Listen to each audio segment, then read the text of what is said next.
ஒரு பக்கம் மனிதன் ஷூட்டிங் போய்கிட்டு இருக்கு ரஜினி சாரோட படம், இன்னொரு பக்கம் வந்து பாத்தீங்கன்னா மணிரத்னம் சார் படம் நாயகன் போய்கிட்டு இருக்கு. அங்கேயும் வந்து உங்களுக்கு தக்காளி சாதம் தயிர் சாதம் பொட்டணும், இந்த பக்கம் கமல் சார் படத்துலயும் தக்காளி சாதம் தயிர் சாதம் பொட்டணும். இங்க உழவன் மகன் ஃபர்ஸ்ட் கேப்டனுடைய ப்ரொடக்ஷனு இலை போட்டு அசைவ சாப்பாடு, சிக்கன் மட்டனோட சாப்பாடு. சாப்பாடுல கையை வச்சு பிசைஞ்சு சாப்பிடும் போது நீ உனக்கு என்ன எல்லாம் வெயிட் பண்றாங்க, நீ வந்து நடிக்கவா அப்படின்னு சொல்லி அவரை தட்டுல இருந்து எழுப்பி கூட்டு போயிட்டாங்க. ஸோ அந்த பாதிப்பு அவருக்கு வந்து நிறைய இருந்துச்சு. 1:05 1:15 பிரேக் விடுறாங்க. இவர் வந்து அந்த கம்பெனி காஸ்டியூம் எல்லாத்தையும் ரிமூவ் பண்ணிடுறாரு.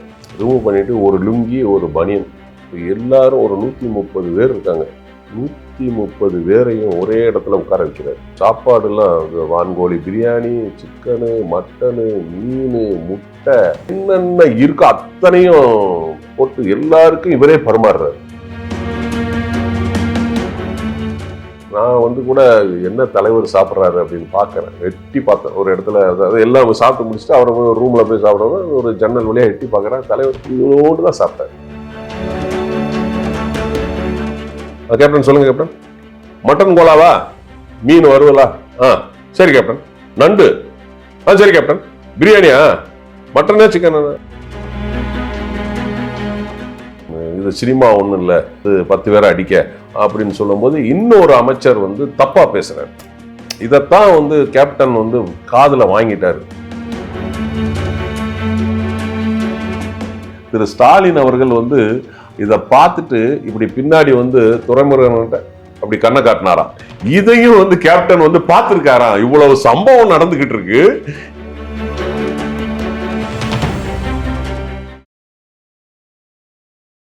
சார் வணக்கம் சார். வணக்கம் சார். இப்போ கேப்டனுடைய மறைவுக்கு எல்லாருமே அஞ்சலி செலுத்தினாங்க. இப்போ வடிவேலு அவர்கள் வந்து இன்னைக்கு வரையும் வந்தும் பார்க்கல, ஒரு இரங்கல்னு தெரிவிக்கல. என்ன சார் 2 பேத்துக்குமே பார்க்க? கேப்டன் அவர்கள் நடிகர் சங்க தலைவராக இருந்து நடிகர் சங்கத்தை எப்படி பண்ணினாரு, அந்த கடனை எப்படி மீட்டெடுத்தாரு அப்படிங்கிறது எல்லாருக்குமே தெரிஞ்ச விஷயம். கேப்டன் அவர்கள் நடிகர் சங்க தலைவராக இருக்கும்போது திரு சிவாஜி அவர்கள் மறைந்தார். நடிப்பு இமயம், நம்மளுடைய கலை பொக்கிஷம். நமக்கு எல்லாம் வந்து தமிழ் சினிமாவில் அப்படி ஒரு நடிகரை நம்ம பார்த்தது கிடையாது. அவருடைய மறைவுக்கு வந்து கேப்டன் அவர்கள் நடிகர் சங்க தலைவராக இருக்கும்போது முன்னாடி நின்று எல்லா விஷயங்களையும் பண்ணார். ஏன்னா நடிகர் திலகம் அவர்களும் நடிகர் சங்க தலைவராக இருந்தார். ஸோ அவர் வந்து முன்னின்று எல்லா இடங்களையும் ஷூட்டிங்கை கேன்சல் பண்ணி எல்லா 24 கிராஃப்டில் உள்ளவங்களும் வரணும், நடிகர்கள் மட்டும் இல்லாமல் இயக்குநர்கள், தயாரிப்பாளர்கள், டெக்னீஷியன் எல்லாருமே வரணும்னு சொல்லி எல்லாரையும் வர வச்சு, நம்ம எல்லாருமே வீடியோவில் பார்த்துருப்போம், நடிகர் திலகத்துக்கு அந்த பேரணி வச்சு எல்லா நடிகர்களும் அதில் உட்கார்ந்து எல்லா நிறைய வாகனங்கள் வந்து அந்த இறுதி மரியாதையை மிக சிறப்பாக வந்து செஞ்சார். அதை வந்து மாற்றுக்கருத்தே கிடையாது. கேப்டன் முன்னாடி நின்று செஞ்சார். ஏன்னா அப்போ கூட வந்து பிரபு சார் வந்து ஊரில் இல்லை, வெளிநாட்டில் இருந்தார். அப்போ இதை வந்து பிரபு சாரே என்கிட்ட வந்து ஃபோனில் பேசினார் அடுத்த நாள், கேப்டனுடைய மறைவுக்கு அடுத்த நாள். ஏன்னா அவர் வரும்போது நான் தான், பிரபு சார் அவங்க ஃபேமிலி எல்லாருமே வந்தாங்க. கூட்டத்தில் வந்து ரொம்ப கஷ்டப்பட்டு அவருக்கு மூச்சு வாங்கி அப்புறம் அவரை ரூமில் உட்கார வச்சு தண்ணி கொடுத்து அவரை உட்கார வச்சு, ஸோ அந்த இதுலேயும் அவர் வந்து கஷ்டப்பட்டு வந்து அஞ்சலி செலுத்தினார். அப்போ நான் வந்து அடுத்த நாள் எனக்கு ஃபோன் பண்ணுறாரு. ஃபோன் பண்ணி நான் பேசுகிறேன், அவர் எனக்கு ஃபோனில் வந்தார், நான் பேசினேன். அப்போ அவர் சொன்னார், விஜி வந்து எங்கள் அண்ணன் மாதிரி, நான் ஊரில் இல்லாத சமயம் எங்கள் அப்பாவோட அந்த இறுதி இதை வந்து அவர் இல்லாமல் வேறு யாருமே செஞ்சுருக்க முடியாது. நாங்கள் வந்து அந்த இறுதி யாத்திரையை வழி அனுப்பி வச்சுட்டு அந்த இடுகாட்டில் இருந்து வந்ததுக்கு அப்புறமும் கூட எல்லாருமே வந்துட்டாங்க. விஜி, ராதாரவி, சந்திரசேகர் அவங்க எல்லாமே கூடயே வந்தாங்க. வந்து எங்கள் வீட்டில் வந்து கிட்டத்தட்ட ஒரு 2.5 மணி நேரம் மேலே உட்காந்து என் கையை பிடிச்சி எங்கள் அம்மா கையில் ஒப்படைச்சி, அப்பாவோட இறுதி பயணத்தை நான் நல்லபடியாக பண்ணிட்டோம், உங்கள் பையனையும் உங்ககிட்ட நான் வந்து ஒப்படைச்சிட்டேன் அப்படின்னு என் கையை எடுத்து எங்கள் அம்மா கையில் வச்சு விஜய் வந்து சொன்னாருன்னு சொல்லிட்டு அழ ஆரம்பிச்சிட்டாரு பிரபு சார். ஸோ வந்து பார்த்தீங்கன்னா அப்படிப்பட்ட ஒரு மாமனிதர், ஒரு நடிகர் சங்க தலைவர், அவருக்கு ஒரு இறுதி மரியாதையை நடிகர் சங்கம் சரியாக செஞ்சதுனால ஒரு கொஸ்டின் மார்க் தான். ஆனாலும் கிட்டத்தட்ட ஒரு 20 நாள் கழிச்சு அவருக்கு வந்து ஒரு நினைவஞ்சலி பண்ணி காமராஜர் மெமோரி கார்டில் தேனாம்பேட்டையில் நடிகர் சங்கம் பண்ணினாங்க. அவருடைய படத்திறப்பு பண்ணி அவருக்கு மரியாதை செலுத்தினாங்க. அப்போ கூட அந்நியார் அவர்கள் வந்து ஒரு வீடியோ வந்து பதிவு பண்ணாங்க அந்த இடத்துல. வந்தவங்களுக்கும் நன்றி, வராதவங்களுக்கும் நன்றி அப்படின்னு சொல்லிட்டு அந்நியார் வந்து ஒரு வீடியோ பதிவு பண்ணாங்க. அது வராதவங்க வந்து அவங்க வேலை நிமித்தமாக இல்லை வேறு விஷயத்துக்காக அங்கே வெளியில் இருந்திருக்கலாம், வெளிநாட்டில் இருந்திருக்கலாம். இருந்தாலும் நாங்கள் மனசில் வச்சுக்கல. வந்தவங்களுக்கும் நன்றி, வராதவங்களுக்கும் நன்றி அப்படின்னு சொல்லி அவர் அந்த வீடியோ பதிவு பண்ணியிருந்தாங்க. நம்ம வந்து வடிவேல் சார் வந்து நம்ம வந்து சொல்ல முடியாது, நீ ஏன் வரல, எதுக்கு வரல, அது அவங்க இஷ்டம். ஏன்னா ஒரு நல்ல காரியத்துக்கு வரட்டாலும் ஒரு கெட்ட காரியத்துக்கு போகணும்னு நம்ம கிராமத்து சைடில் சொல்லுவாங்க. பட் அவர் வரல. அது வந்து அவருடைய தனிப்பட்ட விஷயம். வர்றது வராது அவருடைய தனிப்பட்ட விஷயம். அதை நம்ம வந்து கம்பல் பண்ணக்கூடாது. ஏன் வரல, எதுக்கு வரல நம்ம கேட்கவும் முடியாது. அதே மாதிரி அஜித் சார் வந்து ஃபோன் பண்ணி பேசினார். நான் வெளிநாட்டில் இருக்கிறேன், இந்த மாதிரி வர முடியலைன்னு துக்கம் விசாரித்தார். அது வந்து பெரிய விஷயம் தானே. ஏன்னா வந்து அவர் வர முடியலைங்கிறதுனால அவர் வந்து துக்கம் விசாரித்தார். பட் அதற்கு பிறகு அவர் தனியாக போய் அவங்க வீட்டில் பார்த்தாரா என்னங்கிறது. ஏன்னா அஜித் சார் வந்து எப்போதுமே வந்து பப்ளிசிட்டியை விரும்ப மாட்டார். ஏன்னா வர்றது வந்து தெரியாமல் கூட வந்து பார்த்துருக்கலாம், அது நமக்கு தெரியாது. அது இப்போ மீடியாவுக்கும் தெரியாது, யாருக்கும் தெரியாது. அவங்க ஃபேமிலிக்கு மட்டும் தெரிஞ்சிருக்கும். அது வந்தாரா வரலையாங்கிறது அவங்களுக்கு மட்டுமே வந்து தெரிஞ்ச விஷயம். அதனால் வந்து நம்ம யாரையுமே இதில் வந்து நம்ம வந்து குறையோ குற்றமோ சொல்ல முடியாது. சார் முதல்ல ஷூட்டிங் ஸ்பாட்டில் வந்து பெரிய இலை போட்டு சாப்பாடு போட்டது கேப்டன் தான் சொல்கிறாங்க. ஆமாம், அதாவது பார்த்தீங்கன்னா இப்போ சினிமாவில் அந்த காலத்தில் எல்லாருமே வந்து பார்த்தீங்கன்னா பொட்டணம் போட்டு தான் கொடுப்பாங்க சாப்பாடு. தயிர் சாதம், தக்காளி சாதம், இல்லை சாம்பார் சாதம், இல்லை புளி சாதம் அப்படின்னு தான் கொடுப்பாங்க. முதலாக தமிழ் சினிமாவில் இலை போட்டு அசைவ சாப்பாடு எல்லாம் போட்டது வந்து யாருன்னு கேட்டிங்கன்னா கேப்டன் தான். ஏன்னா ஒரு பக்கம் மனிதன் ஷூட்டிங் போய்கிட்டு இருக்கு, ரஜினி சாரோட படம் ஏவிஎம் ப்ரொடக்ஷனு. இன்னொரு பக்கம் வந்து பார்த்தீங்கன்னா மணிரத்னம் சார் படம் நாயகன் போய்கிட்டு இருக்கு. இன்னொரு பக்கம் உழவன் மகன் ஷூட்டிங் போய்கிட்டு இருக்கு. இந்த 3 ஷூட்டிங்கில் பார்த்தீங்கன்னா அங்கேயும் வந்து உங்களுக்கு தக்காளி சாதம், தயிர் சாதம் போட்டணும். இந்த பக்கம் கமல் சார் படத்துலேயும் தக்காளி சாதம், தயிர் சாதம் போட்டணும். இங்கே உழவன் மகன் ஃபஸ்ட்டு கேப்டனுடைய ப்ரொடக்ஷனு, ராவுத்தர் அவருடைய நண்பர் தயாரிப்பாளர். அங்கே தான் வந்து பார்த்தீங்கன்னா இலை போட்டு சாப்பாடு, அசைவ சாப்பாடு, சிக்கன் மட்டனோட சாப்பாடு. அதில் வந்து பார்த்தீங்கன்னா எஸ்எஸ் அண்ணன் சொல்லுவாராம், எஸ்எஸ் சந்திரன் வந்து அண்ணன் சொல்லுவாராம், எப்பா இந்த 11 மணிக்கு சிவப்பா ஒன்று கொடுப்பீங்க ஜூஸ், அதை கொண்டு வாங்க அப்படின்பாரான். அப்புறம் 11:30 மணிக்கு எப்போ அந்த பச்சை கலரில் ஒரு ஜூஸ் கொடுப்பீங்களாப்பா, அதை கொண்டு வாங்க அப்படின்பாரான். ஏன்னா சினிமாவில் எனக்கு தெரிஞ்சு அந்த வரலாற்றை மாற்றி அமைத்தது வந்து கேப்டன் தான். திரு எம்ஜிஆர் அவர்கள் கூட செய்யலை. வந்து A category, B category, C category 3 விதமான சாப்பாடு இருக்குன்னு சொல்லுவாங்க. ஆனால் சினிமாவில் மேலே உள்ளவங்களுக்கு என்ன சாப்பாடோ அதை கீழே உள்ளவங்க வரைக்கும் சாப்பிட வச்சது கேப்டன் தான். அவருடைய ப்ரொடக்ஷனில் தான் இந்த பூஸ்ட்டு, ஹார்லிக்ஸ் கலாச்சாரத்தை கொண்டு வந்ததும் அவர் தான். ஜூஸ் எல்லாருக்கும் குடிக்கணும்னு கொண்டு வந்ததும் அவர் தான். இப்போ தான் வந்து பார்த்தீங்கன்னா அப்போல்லாம் டீ கொடுப்பாங்க. காலையில் ஒரு 11:30 மணிக்கு ஒரு டீ கொடுப்பாங்க. சாயந்தரம் வந்து பார்த்தீங்கன்னா ஈவினிங் ஆச்சுன்னா ஒரு டீயும் ஒரு ஸ்நாக்ஸ் ஏதாவது கொடுப்பாங்க. அதையெல்லாம் மாற்றினது வந்து கேப்டன் தான். ஏன்னா அவர் அந்த அளவுக்கு வந்து சினிமாவில் வந்து ஆரம்ப காலங்களில் சாப்பிடும்போது சாப்பாடில் கையை வச்சு பிசைஞ்சு சாப்பிடும்போது, நீ உனக்கு என்ன அங்கே எல்லாம் வெயிட் பண்ணுறாங்க, நீ வந்து நடிக்கவா அப்படின்னு சொல்லி அவரை தட்டிலிருந்து எழுப்பி கூப்பிட்டு போயிட்டாங்க. ஸோ அந்தவுடைய பாதிப்பு அவருக்கு வந்து நிறையா இருந்துச்சு.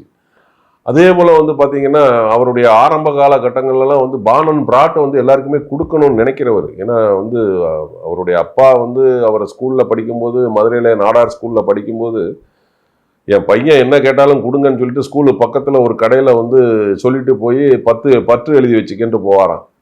இவர் என்ன பண்ணுவாராம், அவருக்கு வாங்காமல் அவர் கூட படிக்கிற ஏழை பசங்க இருக்கும், அவங்களுக்கு நோட் புக்கு, பென்சிலு, பேனா, ரப்பரு இந்த மாதிரிலாம் வாங்கி கொடுப்பாராம். ஸோ அவருக்கு வந்து அப்போவே அந்த ஹெல்பிங் டெண்டன்சி இருந்தது. அதுக்கப்புறம் புதுக்கோட்டையில் வந்து தேவக்கோட்டையில் டீப் ரிட்டர் ஸ்கூலில் படிக்கும் போதும் அவர் கூட படித்தவங்களுக்கெல்லாம் நிறைய உதவிகள் பண்ணியிருக்கிறாரு. ஸோ அந்த பானன் பிராட்டே அவர் வந்து ஹெல்ப் பண்ணணுங்கிற அந்த வந்து நோக்கம் வந்துச்சு. ஸோ அந்த சாப்பாடு விஷயங்கள்ல வந்து பார்த்தீங்கன்னா அவர் தான் வந்து மேலேருந்து கீழே வரைக்கும் ஒரே அளவு ஒரே மாதிரி அசைவ சாப்பாடு போட்டது அவர் தான். ஏன்னா நான் வந்து கண்கூடா ஒரு ஷூட்டிங்கில் பார்க்குறேன். கேப்டனோட படம் மரியாதைன்னு ஒரு படம், விக்ரமன் சார் இயக்குனர். நான்லாம் அந்த படத்தில் சின்ன ஒரு கேரக்டர் நடிச்சிருக்கிறேன். காரைக்குடியில் ஒரு பள்ளத்தூர் பக்கம் ஒரு இடத்துல ஷூட்டிங்கு. அப்போ வந்து மதியம் வந்து ஒரு 1:05க்கு பிரேக் விடுறாங்க. அதுக்கு முன்னாடியே என்ன சொல்லியிருக்கிறாரு கேப்டன் வந்து, ப்ரொடக்ஷன்லேருந்து சாப்பாடு வேண்டாம், இன்றைக்கி நான் எல்லாருக்கும் சாப்பாடு கொடுக்குறேன் அப்படின்னு சொல்லிட்டாரு. 1:05க்கோ 1:15க்கோ பிரேக் விடுறாங்க. இவர் வந்து அந்த கம்பெனி காஸ்டியூம் எல்லாத்தையும் ரிமூவ் பண்ணிடுறாரு. ரிமூவ் பண்ணிவிட்டு ஒரு லுங்கி, ஒரு பனியன், ஒரு கட் பனியன், முண்டா பனியன், அப்புறம் இவர் கூட இருந்த டிரைவரு, அசிஸ்டண்ட்டு, இவங்க மட்டும் ஒரு 7-8 பேர் இருந்தாங்க. இப்போ எல்லாரும் ஒரு 130 பேர் இருக்காங்க. 130 பேரையும் ஒரே இடத்துல உட்கார வைக்கிறார். இன்க்ளூடிங் அந்த ப்ரொடக்ஷன் சாப்பாடு போடுறவங்களையும் கீழே உட்கார வச்சிட்டார். நான், Vikraman sir, director Vikraman sir, Meena madam, அப்புறம் வந்து பார்த்திங்கன்னா அம்பிகா மேடம், அப்புறம் வந்து சண்முகராஜன் சார் விருமாண்டியில் நடித்தவர், அப்புறம் வந்து பார்த்திங்கன்னா பெங்களூர் சம்பத் வில்லன் நடிகர் சார், இப்படி ஒரு 7-8 நடிகர்கள் இருக்கோம், இயக்குநர்கள், டெக்னீஷியனு எல்லாருமே இருக்கிறோம். மற்ற எல்லாருமே இருக்காங்க. டோட்டலாக ஒரு 130 பேர் இருக்கிறோம். இவர் என்ன பண்ணுறாரு, பெரிய வீடு, அந்த வீடு ஷூட்டிங் எடுத்தது, எல்லாரையும் வரிசையாக உட்கார வச்சுருக்காரு. உட்கார வச்சு இவர் எல்லாருக்கும் பரிமாறுறார். பார்த்தீங்கன்னா ஐயோ சாப்பாடுலாம் வான்கோழி பிரியாணி, சிக்கனு, மட்டனு, மீன், முட்டை, என்னென்ன காடை, கௌதாரி, என்னென்ன இருக்கோ அத்தனையும் போட்டு எல்லாருக்கும் இவரே பரிமாறுறாரு. பரிமாறி எல்லாரும் சாப்பிட வைக்கிறாரு. கடைசியில் இவர் சாப்பிட்டாரு. நான் வந்து கூட என்ன தலைவர் சாப்பிட்றாரு அப்படின்னு பார்க்குறேன், எட்டி பார்த்தேன் ஒரு இடத்துல. அதாவது எல்லாம் சாப்பிட்டு முடிச்சுட்டு அவரை ரூமில் போய் சாப்பிட்றவங்க ஒரு ஜன்னல் வழியாக எட்டி பார்க்குறேன், தலைவர் இதோடு தான் சாப்பிட்டார். ஸோ அவர் கூட இருந்தவங்க 7-8 பேர், இவர் தான் வந்து எல்லாருக்குமே பரிமாறினார். எல்லாத்துக்கும் சாப்பாடு போட்டு அழகு பார்த்தார். ஏன்னா நான் ஒரு இடத்துல ஒரு இன்சிடென்ட் நான் பார்க்குறேன். வீட்டில் இருந்து சாப்பாடு வந்திருக்கு, சாப்பாடு வந்து கரண்டி எடுத்துகிட்டு வரல. இவர் என்ன பண்ணுறாரு, எல்லாரும் உட்கார வச்சுட்டு அந்த பிளேட்டில் வந்து அந்த சாப்பாடை எடுத்து கையிலே எடுத்து போடுறாரு. அதே மாதிரி சிக்கன் மட்டன்லாம் கரண்டி இல்லை, கையில் எடுத்து அப்படி போடுறாரு. ஸோ இந்த மாதிரி நான் எங்கேயுமே பார்த்ததில்லை. ஏன்னா நம்ம அம்மா கூட வந்து அந்த மாதிரி செய்வாங்களா அப்படிங்கிறது நமக்கு சந்தேகமாயிரும். ஸோ அந்த அளவுக்கு அவர் வந்து சாப்பாடு போட்டு அழகு பார்ப்பார். ஏன்னா அதாவது இந்த பெரியண்ணான்னு ஒரு படம், அதில் வந்து பார்த்தீங்கன்னா சுப்பையா அண்ணன் தான் அதோட தயாரிப்பாளர். அந்த சுப்பையா அண்ணன் வந்து எப்படி வந்து அவர் கேப்டன்ட்ட வந்தாருங்கிறது ராஜாபார் ஸ்ட்ரீட்டில் ரோகிணி லாட்ஜில் வேலை பார்த்தவர். அவர் யார், சுப்பையா அண்ணன் லாட்ஜில் வேலை பார்த்துட்டு அந்த டைம் வந்து கேப்டன் வந்து இங்கே வந்து தங்கிட்டு நடிக்கிறதுக்கு வாய்ப்பு கேட்டு நடிச்சுக்கிட்டு இருக்கிறார். அந்த நேரத்தில் வந்து சுப்பையா அண்ணன் வந்து என்ன பண்ணுவார், கேப்டன் வந்து அங்கங்கே எல்லா பக்கமும் அலைஞ்சிட்டு வந்தா இவர்கிட்ட வந்து உட்காந்துட்டு கதை பேசுவார். இவர் காலை அமுக்கி விடுவாராம். அப்போது சுப்பையா அண்ணன் வந்து இது வந்து நம்ம ஏற்கனவே நிறைய வந்து நம்ம அம்மா கிரீசன் சிவா அண்ணன் வந்து என்கிட்ட பகிர்ந்துருக்கிறார். அதை தான் நான் இதை உங்ககிட்ட சொல்கிறேன். ஏன்னா வந்து வெளியில் இது வந்து தான் வரலையான்னு தெரில, பட் நான் ஃபஸ்ட் டைம் சொல்கிறேன்னு நினைக்கிறேன்.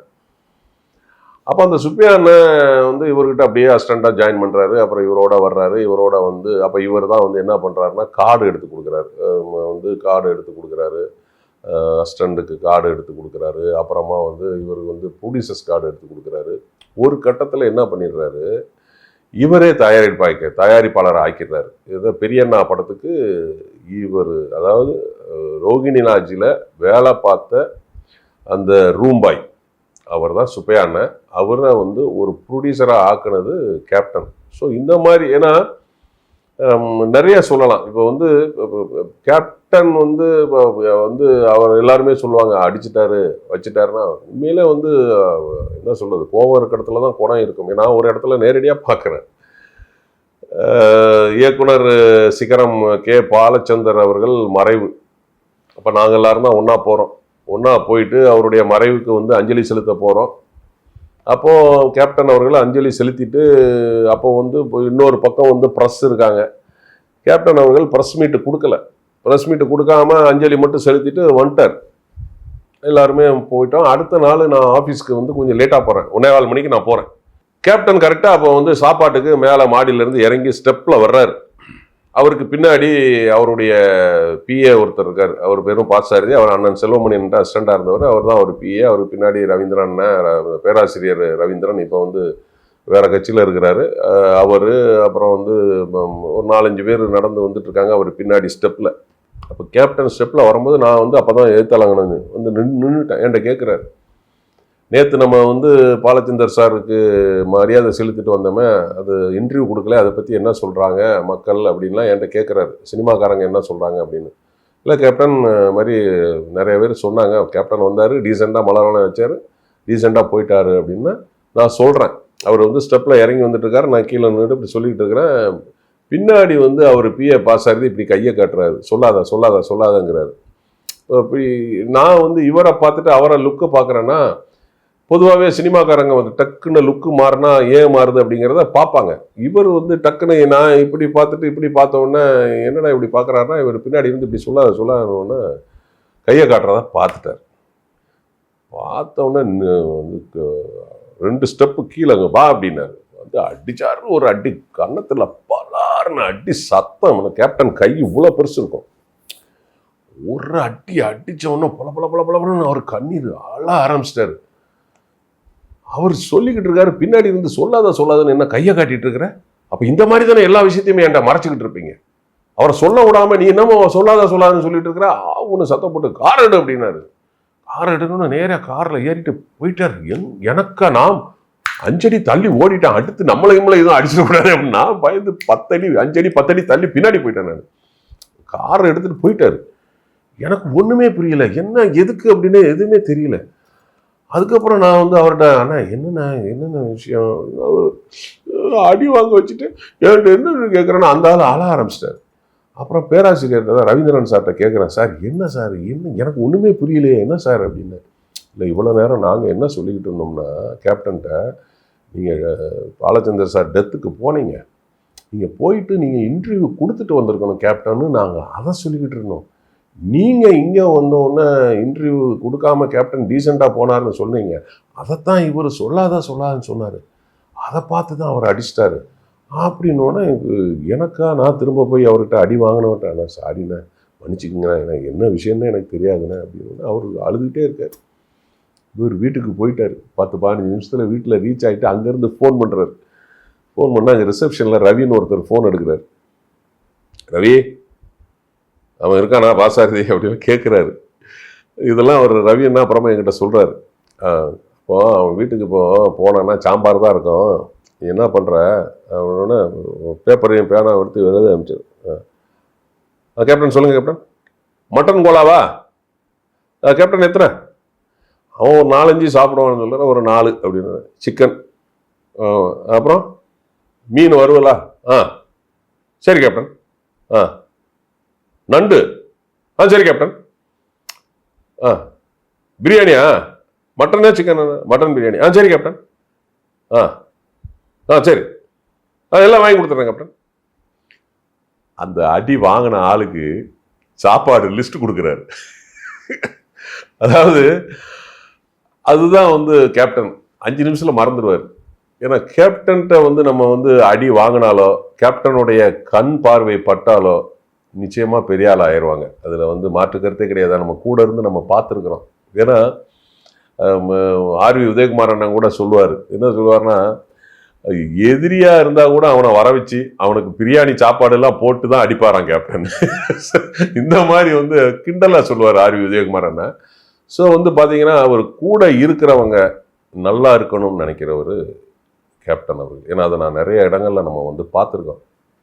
நிறைய பேர் அவருக்கு வந்து நம்ம மட்டும் நல்லா இருக்கக்கூடாது, நம்மளோட இருக்கிறவங்களும் நல்லா இருக்கணும்னு நினைச்சவர் வந்து கேப்டன் அவர்கள். ஏன்னா அதை நம்ம கண்கூட நிறைய இடத்துல நம்ம பார்த்துருக்குறோம். ஏன்னா சினிமாவில் மட்டும் கிடையாது, அரசியல்லையும் வந்து பார்த்திங்கன்னா நிறைய பேரை வந்து உருவாக்கியிருக்காரு. ஏன்னா நம்ம நல்ல தம்பி அண்ணன் எக்மோர் சட்டமன்ற உறுப்பினர் 2011 அவருக்கு வந்து சைக்கிள் கடை வச்சு கொடுத்து, ஒரு 10-15 சைக்கிளை வாங்கி கொடுத்து, அவருக்கு சைக்கிள் கடை வச்சு கொடுத்து, அவருக்கு கல்யாணத்தையும் பண்ணி கொடுத்து, 2011 அவரை சட்டமன்ற உறுப்பினரும் ஆக்குனது வந்து கேப்டன். ஸோ இந்த மாதிரி நிறைய பேரை வந்து அவர் வந்து செஞ்சிருக்கிறாரு. நம்ம கூட நமக்காக வந்தவங்க நல்லா இருக்கணும் அப்படின்னு சொல்லிட்டு சினிமாவில் மட்டும் கிடையாது, அரசியல்லையும் வந்து நம்ம கூட வந்தவங்க நல்லா இருக்கணும்னு வந்து நினச்சவர் வந்து கேப்டன் அவர்கள்.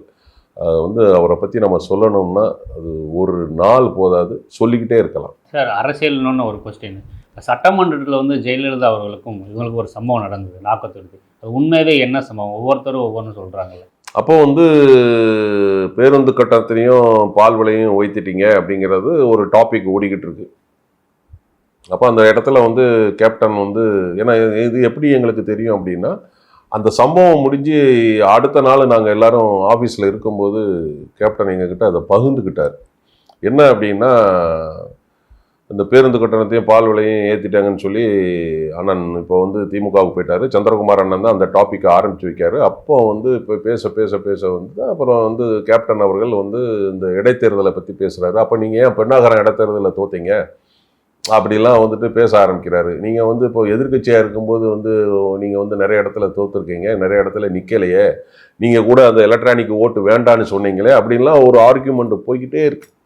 ஆர்கியூமெண்ட் போய்கிட்டு இருக்கும்போது சபாநாயகர் வந்து திரு ஜெயக்குமார் அவர்கள், இப்போ வந்து செய்தி தொடர்பாளர் அதிமுகவில் இருக்கிறவர், அவர் தான் வந்து சபாநாயகர் இருக்கிறார். அப்போ வந்து நீங்கள் உட்காருங்க, முதலமைச்சர் பேச போகிறாங்கன்னு அப்படின்னோடனே அப்புறம் முதலமைச்சர் ஏதோ பேசுகிறாங்க. அப்போ இவர் திரும்ப எந்திரிச்சு பேசும்போது அங்கே எழுத்தாளர் இருக்கிற வந்து பார்த்தீங்கன்னா நத்தம் விஸ்வநாதன் அண்ணன் இருக்காங்க, இப்போ பழைய மினிஸ்டர் அண்ணன் வந்து மதுரை பக்கத்தில் நத்தம் விஸ்வநாதன் அவர்கள், அவர் வந்து பேசுகிறாரு, இது சினிமா ஒன்றும் இல்லை, வந்து 10 பேரை அடிக்க அப்படின்னு சொல்லும்போது இன்னொரு அமைச்சர் வந்து தப்பாக பேசுகிறார். இதைத்தான் வந்து கேப்டன் வந்து காதில் வாங்கிட்டார். என்னன்னா, கேப்டன் அவங்களுடைய வீட்டை பற்றி, அப்பா அம்மாவை பற்றி தப்பாக பேசுகிறாங்க. ஒரு சட்டமன்ற மாண்பு மரபுப்படி அப்படி பேசக்கூடாது. ஏன் முதலமைச்சர் இருக்கும்போது அந்த அமைச்சர் பேசுகிறாரு. அது வந்து கேப்டன் வந்து டென்ஷன் ஆகிட்டு அந்த கெட்ட வார்த்தையில் பேசினோடனே கேப்டன் வந்து டென்ஷன் ஆகி கையை திருத்தி நாக்கை திருத்திட்டு தொலைச்சிருவேன் அப்படின்னு சொன்னது. இதை வந்து தலைவர் அவர்கள் அடுத்த நாள் எங்கிட்ட வந்து சொன்னார். நான் சும்மா தான் இருந்தேன், அவர் தான் எங்கள் வீட்டை பற்றி தப்பாக பேசினார். தப்பாக பேசினோடனே தான் நான் வந்து கோபத்தில் வந்து கையை திருத்தி நாக்கை திருத்தினேன். நான் அந்த அம்மாவை பற்றி ஒன்று நான் நாக்கை திருத்தலை. அவர் எப்படி நம்ம வீட்டை பற்றி பேசலாம், அதனால தான் நான் வந்து பேசினேன். நான் வந்து நாக்கை திருத்தினது, கையை நீட்டி பேசினது. ஏன்னா சினிமாவில் 10 பேரை அடிக்க அப்படின்னு சொல்கிறாங்க, நான் 50 பேரில் 100 பேரானாலும் நான் அடிப்பேன். அன்றைக்கி அந்த சட்டசபைங்கிறதுனால தான் நான் வந்து சும்மா விட்டு வந்தேன். இதே இது வெளியில் நடந்திருந்ததுன்னா நடக்கிறதே வேற அப்படின்னு சொல்லிட்டு இன்னொன்று சொன்னார். என்ன சொன்னார்னா, இந்த சம்பவம் நடந்துக்கிட்டு இருக்கும்போது பக்கத்தில் இந்த பக்கம் வந்து திரு ஸ்டாலின் அவர்களும் அவர் பக்கத்தில் மூத்த சட்டமன்ற உறுப்பினர் அண்ணன் துரைமுருகனும் தான் இருந்திருக்கிறாங்க. இவர் வந்து பேசும்போது இதை வந்து கேப்டன் சொல்லியே காட்டினார். திரு ஸ்டாலின் அவர்கள் வந்து இதை பார்த்துட்டு இப்படி பின்னாடி வந்து துரைமுருகன்கிட்ட அப்படி கண்ணை காட்டினாராம். இதையும் வந்து கேப்டன் வந்து பார்த்துருக்காராம். இவ்வளவு சம்பவம் நடந்துகிட்டு இருக்கு, இங்க இவங்க இப்படி கன்சாடை பண்றதையும் அவர் வாட்ச் பண்ணி அதையும் எங்ககிட்ட வந்து கேப்டன் வந்து சொல்றாரு. ஸோ வந்து பாத்தீங்கன்னா அன்னைக்கு கூட வந்து அவர் வந்து பிரச்சனை பேசுனது மக்கள் பிரச்சனைக்கு தான் பேசினாரு. பால் விலை ஏற்றிட்டீங்க, பேருந்து கட்டணத்தை உயர்த்திட்டீங்க அப்படின்னு சொல்லிட்டு தான் பேசினாரு. அதை வந்து டைவர்ட் பண்ணி இவங்க வந்து வேற மாதிரி அதை கொண்டு போயிட்டாங்க. ரொம்ப நன்றி ட்ரீம் தமிழ் நேயர்களுக்கு. மீண்டும் ஒரு நல்ல நேரத்தில் ஒரு நல்ல இன்டர்வியூவில் உங்களை சந்திக்கிறேன். நேற்று, இன்று, நாளை என்றுமே நான் உங்கள் நடிகர் மீசை ராஜேந்திரன். நன்றி, வணக்கம்.